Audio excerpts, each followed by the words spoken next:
I just want to see my account balance." The whisper was quiet but firm. Every head in the elite VIP lounge turned, and a wave of cruel laughter filled the room. Julian, the bank manager in his $3,000 suit, looked at me like I was a smudge of dirt on his polished floor. "You," Julian sneered, leaning over the desk. "You want to check your balance? Kid, we don't handle piggy banks or lunch money here. This is a place for investors who move billions, not for street rats looking for a place to cool off." He leaned closer, his voice dropping to a hiss. "Go back to the slums before I have security throw you out for trespassing. You don't belong in the same air as these people." The insult was a sharp blade, meant to humiliate a child. But Julian didn't know that inside my plastic folder was a master key and an identity that would freeze the blood in his veins. Welcome to Scarred but Pure. Today, we witness a story of a boy who was humiliated in the heart of New York City, only to reveal a secret that would bring a powerful man to his knees.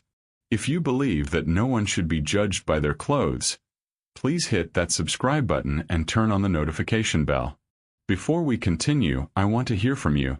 Which city and country are you watching this story from? Write it in the comments below.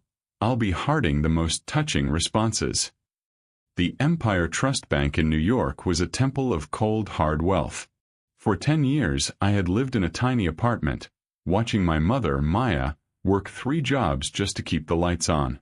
We lived as if we had nothing, but my grandfather, Harrison Sterling, had left me a secret that was finally time to reveal. "Sir, I am just here to fulfill a promise to my grandfather," I said, my voice steady despite the laughter around me. I held out a transparent plastic folder containing an account number and a death certificate. Julian didn't even look at the documents. Instead, he signaled for a security guard. "This boy claims to be an heir to a VIP account. Can you believe the nerve? He probably found these papers in the trash." A wealthy man in the lounge chuckled, sipping his expensive scotch. "Must be a maid's kid trying to play pretend. Get him out of here, Julian. He's ruining the atmosphere." More laughter erupted. Julian smirked, enjoying the spotlight. "You heard the man, kid. This area is for people who matter. People whose names are in magazines, not on school attendance lists. Get out before I make sure your mother never finds work in this city again." I didn't move. I placed the folder on the marble desk with a quiet thud. My grandfather, Harrison Sterling, told me I should come here the moment he passed away. He said the manager would know exactly what to do. The laughter died instantly. Julian's smirk flickered for a second. Then he let out a nervous laugh. "Sterling. You're claiming to be a Sterling? Nice try, brat. But because I want to see you humiliated even more, I'll type this number into the system just to show everyone your $100 balance." Julian typed the numbers with a smug, arrogant rhythm. But as the screen loaded, his fingers suddenly froze. The color drained from his face until he looked like a ghost. He typed again, his hands beginning to shake so violently he dropped the mouse. "Impossible." Julian whispered, his voice cracking. The screen didn't show a normal bank balance. It showed a sealed international investment fund, property deeds, and a total asset value that made the bank's entire yearly profit look like pocket change. Julian looked at me, then at the screen, then back at my ragged shoes. He tried to speak, but he was choking on his own pride. The man who had just called me a street rat was now staring at his new boss. Master Leo. I had no idea. Julian stammered, his eyes wide with a terror that would haunt him for the rest of his life. "But I just looked at the folder on the desk." "You told me I didn't belong in this air, Julian. Maybe you're right.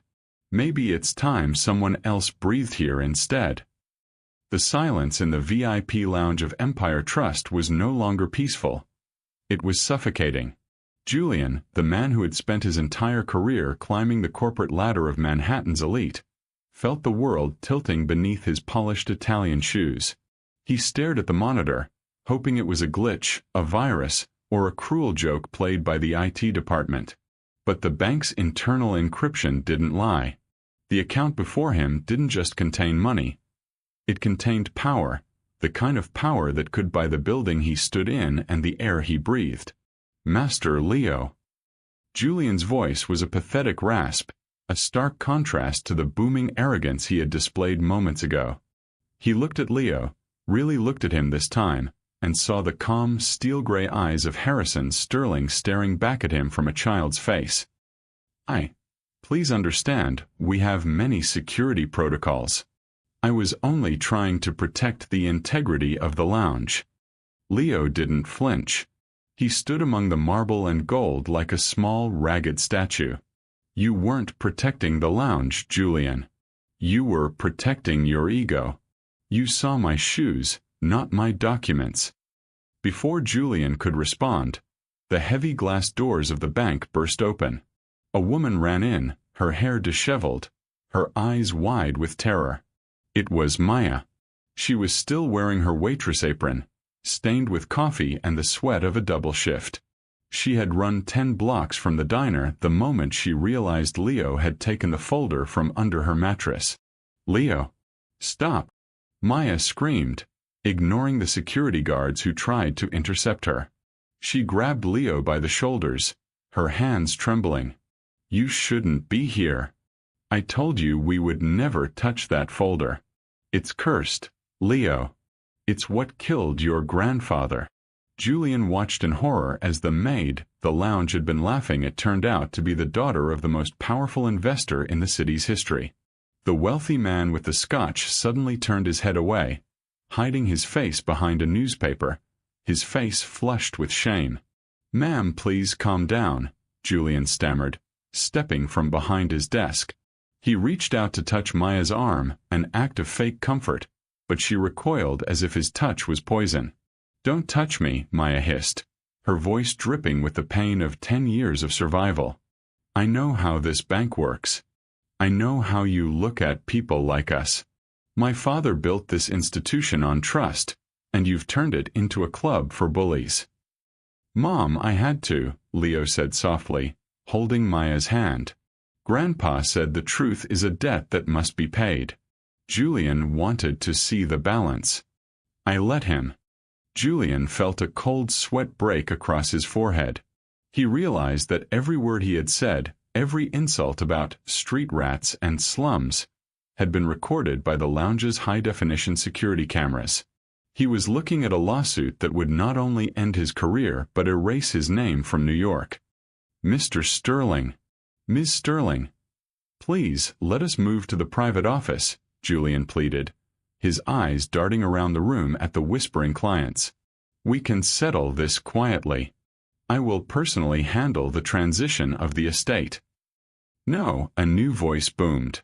A tall, silver-haired man walked out of the elevator. It was the regional director, Mr. Henderson. He had been monitoring the VIP alerts from his office upstairs. He walked straight to Leo and Maya, ignoring Julian entirely. He bowed deeply, a gesture that made the entire bank go silent. "Ms. Sterling, I am deeply sorry for the inexcusable behavior you and your son have faced today," Henderson said, his voice cold and sharp as a razor. He turned to Julian, and the temperature in the room seemed to drop 10 degrees. "Julian, clean out your desk. You are not only fired for gross misconduct and violation of our core values, but I am personally recommending a full ethics investigation into your management."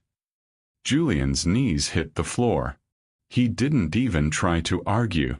The regret was so heavy it physically broke him. He had traded his life's work for a few minutes of feeling superior to a boy in old shoes. But the drama wasn't over. Henderson turned back to the monitor, his expression turning grave. "However, Leo, there is something you and your mother need to see. Your grandfather didn't just leave a balance. He left a condition." He led them into the high-security vault room, a place Maya hadn't entered since she was a teenager. On the screen, a video file began to play. It was Harrison Sterling, filmed only days before his death. He looked tired, but his eyes were sharp. "Maya, my brave girl," the video began. "I know you hate this money. I know you think it's blood-stained. And perhaps you're right. But Leo is a Sterling, and the world will not let him live in the shadows forever. The money in this account is a cage if you keep it, but a weapon if you use it." The screen flickered, showing a list of names. Men who had conspired to destroy the Sterling name after Harrison's health failed. Men who were currently sitting in that very bank, laughing over scotch. "Leo," Harrison's image said, looking directly into the lens. "You have two choices today. You can take the money and live a life of luxury, becoming the very thing that insulted you today. Or you can use it to dismantle the system that allows men like Julian to exist. But be warned, the moment you see the full balance, the people on this list will come for you." Leo looked at the screen, then at his mother's tear-stained face, then at the golden key in his hand. He understood now why they lived in the slums. It wasn't just poverty. It was a hiding place. The billion-dollar balance wasn't a prize. It was a target. "Mom," Leo whispered, "Grandpa didn't leave us a fortune. He left us a war." Maya hugged him tight, looking at Henderson. "Show us the full balance. Let them see us. If we have to fight, we'll do it with our heads held high." As Henderson clicked the final authorization, the numbers began to roll. The billions of dollars were just the beginning. The deeds to half of Manhattan, the shares in the very diner where Maya worked, and the controlling interest in the bank itself began to flash on the screen. Julian, watching through the glass door of the office as he packed his things, let out a sob. He hadn't just insulted a poor boy, he had insulted the new king of New York. And as the realization of his mistake settled in, he knew that the street rat he tried to kick out was now the only person who could decide if he ever worked again. But Leo didn't look at the money. He looked at the list of enemies his grandfather had left behind. He gripped the folder tight. His shoes might have been ragged, but his resolve was made of diamond. The lesson Julian taught him today wouldn't be forgotten. It would be the foundation of a new empire. The news of the Sterling heir's return moved through the upper echelons of Manhattan like a silent earthquake. In the VIP lounge of Empire Trust, the wealthy men who had moments ago been laughing at Leo's ragged shoes were now whispering in hushed, terrified tones. They watched through the glass walls of the vault room as Leo and Maya stood with Mr. Henderson, surrounded by the ghosts of Harrison Sterling's empire. Among them was Victor Thorne, a man with a face like etched granite and a heart made of cold glass. Victor had been Harrison's protege before he turned traitor, slowly stripping away pieces of the Sterling legacy while Harrison lay dying. He stood up, smoothing his $5,000 charcoal suit, and walked toward the vault room door with a predatory smile. He believed that a waitress and a 10-year-old boy would be easy to break. "Maya dear," Victor said as the vault door hissed open. His voice was like silk over a dagger. "It's been a long time. You look tired. Life in the service industry hasn't been kind to you, has it?" Maya straightened her back, her fingers still stained with the ink of the bank's ledgers. "It was an honest life, Victor. Something you wouldn't understand." Victor's smile didn't falter. He turned his gaze to Leo, his eyes cold and calculating. "And this must be the little prince. Leo, is it? You've caused quite a stir today. But New York is a dangerous place for a boy with a target on his back. You need a guardian. Someone who knows how to handle this kind of weight." He gestured to the monitors displaying the billions in assets. "Sign the management rights over to Thorne Industries. I'll ensure you and your mother never have to work another day in your lives. You can go back to your quiet life, and I'll handle the monsters at the gate." Leo looked at the man who had helped drive his grandfather into an early grave. He remembered the list his grandfather had shown him on the screen. Victor Thorne's name was at the very top, highlighted in blood red. "My grandfather told me about you, Mr. Thorne," Leo said, his voice echoing in the small room with an authority that made Victor's smile twitch. "He said you were a man who knew the price of everything and the value of nothing." Victor's eyes narrowed. "Watch your tongue, boy. You're holding a winning lottery ticket, but you don't have the hands to keep it. This bank, these properties, they require a lion, not a kitten in duct-taped sneakers." Leo stepped forward, his small frame dwarfed by Victor's height, yet he didn't look up with fear. He looked up with judgment. "Mr. Henderson," Leo said, never taking his eyes off Victor. "According to these records, Sterling Global owns 40% of Thorne Industries' debt. Is that correct?" Mr. Henderson checked the terminal, a grim smile forming on his face. "Actually, Master Leo, with the interest accrued this morning, it is now 42%. And as the majority debt holder, you have the right to call in those loans." Immediately, the silence in the room became absolute.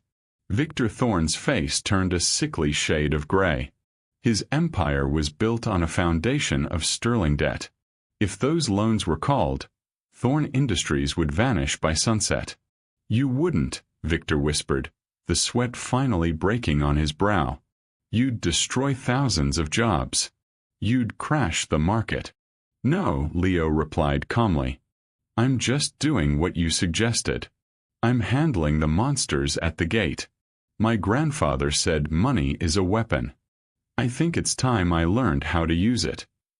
Leo turned to Julian, the disgraced manager who was still huddled in the corner, clutching his box of belongings. "Julian, you said I didn't belong in the same air as these people. You were right. Because from now on, these people breathe because I allow it." Leo looked back at Victor Thorne, his gaze cold and unwavering. "Mr. Thorne, you have 24 hours to vacate your offices. My mother needs a new place for her foundation, and I think your penthouse suite on Fifth Avenue will do just fine." Victor Thorne, the Lion of Wall Street, collapsed into one of the velvet chairs, his power stripped away by a boy he had called a street rat only an hour before. The penance was starting, and the interest was high. Maya looked at her son, seeing the man he was becoming, a man who would never forget the taste of poverty, but would never be a victim of it again. The rags were gone, replaced by a resolve that would reshape New York. The high-stakes atmosphere of the Empire Trust Vault felt worlds away as the black limousine pulled up to the curb of Louie's Greasy Spoon, the small, flickering diner where Maya had spent the last 10 years scrubbing tables. Leo and Maya stepped out, their presence instantly clashing with the cracked sidewalk and the smell of old frying oil. Inside, the diner was quiet. Louis, a man with a heart as hard as his countertop, was yelling at a new waitress for dropping a glass. He didn't even look up when the bells on the door chimed. "Maya, you're 3 hours late. Don't bother putting on the apron, you're fired." Louis barked, wiping his hands on a filthy rag. Then he stopped. He saw the tailored coat over Maya's shoulders and the high-end car idling outside. His jaw dropped. "What? Did you rob a bank?" Maya didn't flinch. She placed a single envelope on the counter. "No, Louis. I just went to collect what was mine. Inside this envelope is a check that covers the rent for every struggling person in this neighborhood for the next year. And there's one more thing." Leo stepped forward, holding a legal document. "My grandfather owned the land this diner sits on, Mr. Louis. As of an hour ago, that land belongs to the Sterling Foundation. We're turning this place into a community kitchen. You're not the boss anymore. But if you want to stay and wash the dishes for an honest wage, you're welcome to apply." Louis stood paralyzed, the same cruel words he had used against Maya for years now stuck in his throat. He looked at the boy he used to call the little beggar, and realized that the world had flipped on its axis. As they left the diner for the last time, Leo felt a vibration in his pocket. It was the old rusted tin box. He opened it and found a hidden compartment he hadn't noticed before. Inside was a final handwritten note from Harrison Sterling. "Leo, if you are reading this, it means you have faced the wolves and won. But the greatest secret isn't the money in the vault. It's the key in this box. It doesn't open a bank. It opens the old library in our family home." They drove to the outskirts of the city, to a mansion that had been locked for a decade. The dust motes danced in the sunlight as Leo turned the key in the heavy oak door of the library. On the desk sat a single leather-bound book. It wasn't a ledger of gold or stocks. It was a diary of every act of kindness Harrison had done in secret, the families he had fed, the schools he had built, and the people he had saved without ever taking credit. The last page was dated the day before his death. "To my grandson, the world will remember me for my billions. But I want you to remember me for this. You were born into a war, but you were made for peace. Use the Sterling name to heal, not just to win." Leo looked at Maya, and for the first time in 10 years, her face was completely at peace. The rags were gone, the hunger was a memory, and the enemies had been defeated. But as they looked out over the Manhattan skyline, Leo knew his work was just beginning. "What now, Leo?" Maya asked softly. Leo gripped the diary tight. "Now, Mom, we make sure that no kid with ragged shoes ever feels like a street rat again. We're going to change the air of this city." Under the New York sun, the boy who was once mocked in a bank lobby stood as the city's new protector. The legacy of Harrison Sterling wasn't just gold. It was a heart that had finally found its way home.